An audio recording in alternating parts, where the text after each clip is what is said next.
Hi guys, welcome to Latina's Uprising. Today I'm here to talk about law school exams and the way to format your answers so that you're presenting the information in a concise and thorough way and that the professors tend to prefer.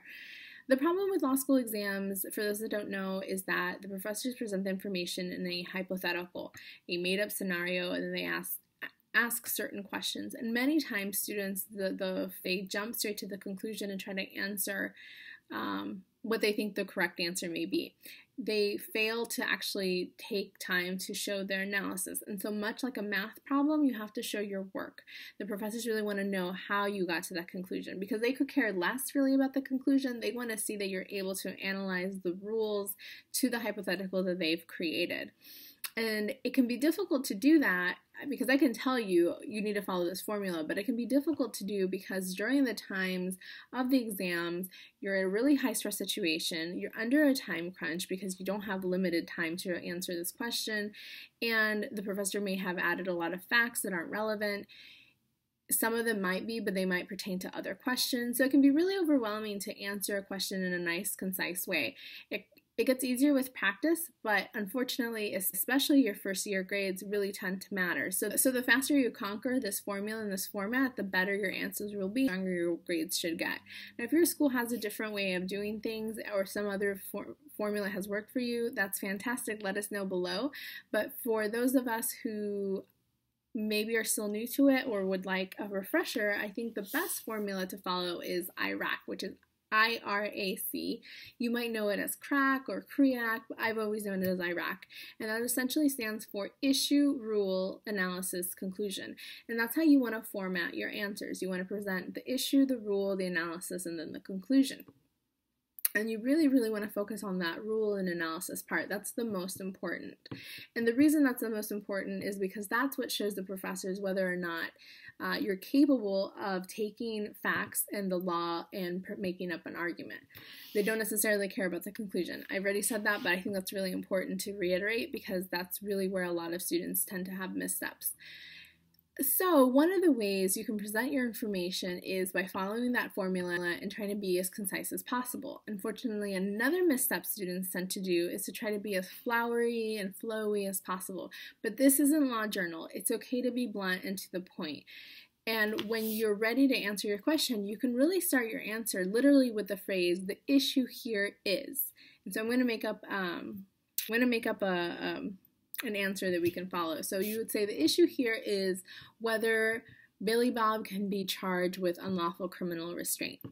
That's the issue.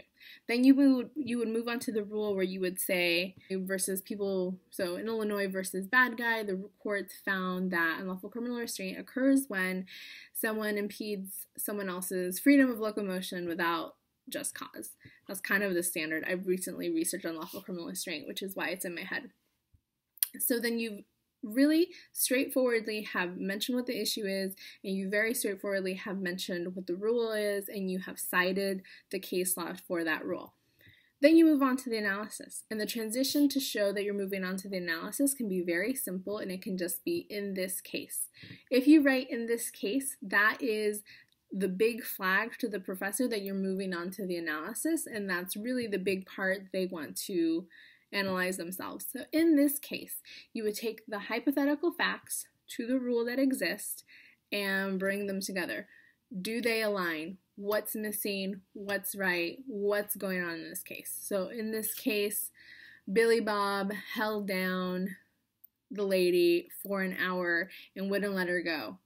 Okay, that seems to impede someone's, freedom of locomotion. So that looks like it could be unlawful criminal restraint. However, most of us also know that there's an exception and a defense to almost every rule. So you want to jump back to the rule because we're going to talk about that defense in your answer. So you would say, the courts have also found, or however, the courts have found in People v. Not So Bad Guy that unlawful criminal restraint only happens when there's a weapon involved.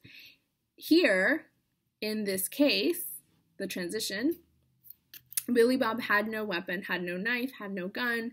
Therefore, conclusion, the prosecutors could not charge him with unlawful criminal restraint, or the defense could make an argument for this, whatever the case may be. boom, you're done, move on to the next question.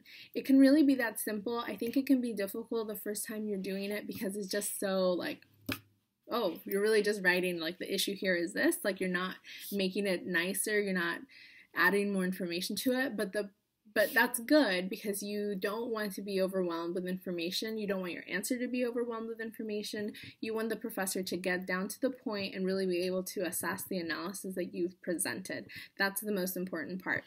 So if you have found success with IRAC, let us know in the comments below. If you have found success in a different format, also let us know.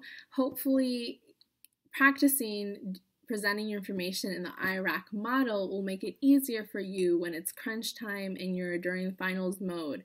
So if you are actually practicing doing written exams for while you're studying, which I also suggest you do, though I know there's no time to really do it, but if you are doing mock exams, mock essays, really practice doing it in the IRAC method, and you'll see just how easier it is during your actual exams to present your information in that fluid and concise way. Come back soon for more videos about law school, practicing, and the healthy work-life balance as a lawyer. And if you have any comments or information, let us know below. Bye!